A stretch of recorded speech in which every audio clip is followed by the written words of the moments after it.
welcome to another video by me, Chronically Overworked. This is inspired by a short that Riot and Canine, or Riot and Eli, made about a poorly trained dog at their school, and I wanted to share a similar experience.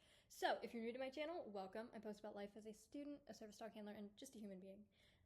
So I had this teacher for one semester, and this was the year prior to this happening. So for context, I never saw this dog as a student in the classroom. I just saw them in the hallways. The teacher never really had a problem with me, but I did hear a lot of interesting stories. I heard some racist comments encouraging people to gamble, not respecting people's pronouns, etc. So at one point in September, we heard and witnessed the police getting called on her because she left her dog in a car for the entire school day. So somewhere between 6 and 8 hours, and this is a warm September day, by the way. So this car was not air conditioned, so this was a hot car.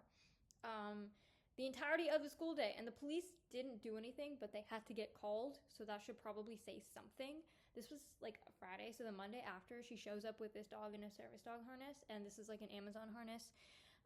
Not saying that that's not legitimate. I have one, but the timing is a little bit suspicious, you guys. I never got to witness it in her classroom, like I said, but as someone who studies dog behavior and makes it a priority to know dog behavior as a service dog handler and trainer, this dog was very, very stressed. You don't need to know dog behavior to see it, but I know dog behavior, so it just made it worse.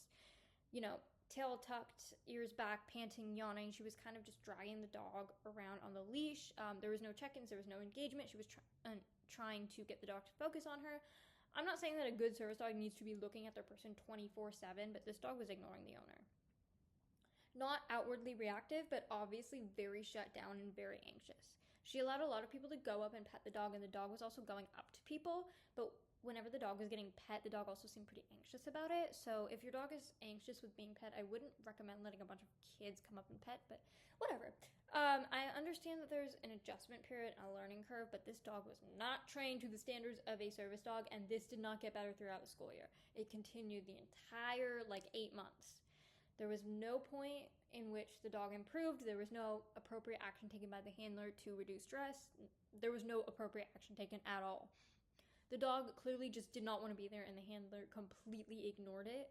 At one point, she even put a badly fitting counterbalance handle on the dog, and because of the way it fit, and because of the fact that this was a 30-pound border collie, as best as I can tell, that raises some ethical concerns, So all of that, with a dog shut down like that, you don't know what happens if you induce any sort of stressors. So if I wanted to bring my legitimate service dog, I don't know what would have happened, because my dog is a Pomeranian, so he's small. That was one of the big reasons I didn't even try to get him to come with me. Even without another dog, there were several incidents throughout the year. So the first one was the school asked, "Why are you bringing a dog?" She was like, "Oh, it's a service dog." They're like, "So what's the dog for? What's the dog trained to do?" Which is, if you know, one of the 2 legal questions that can be asked under the ADA. She blew up, she started threatening to sue the school, and because the school is so scared of lawsuits, even though they were technically completely in the right, they just kind of let her have the dog, even though it could have been very harmful. She also wouldn't pick up her dog's poop. There was another incident in which there was a kid who was really scared of dogs, and she would not move 5 feet down the sidewalk.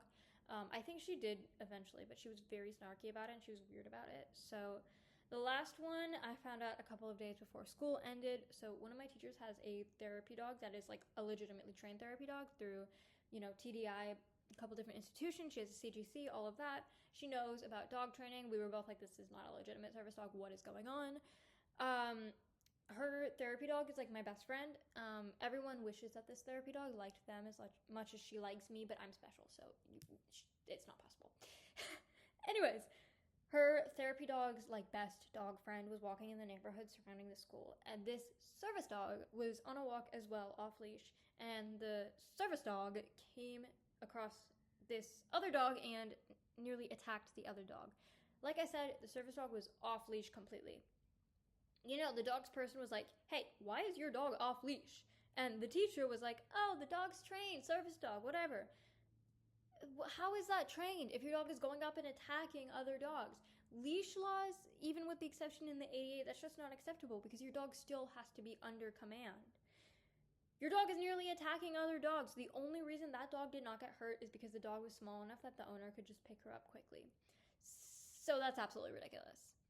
Anyways, eventually this teacher was fired or like let go of because they had to lay off one foreign language teacher for budget cuts.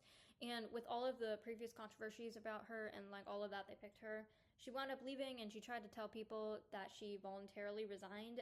Nobody believed her, so it wasn't a great situation. Luckily, I think she's gonna be gone next year. I hope she's gonna be gone next year. So thank you so much for watching this video. If you like this video, please like, comment, and subscribe, and hopefully I will see you guys in the next one. So bye!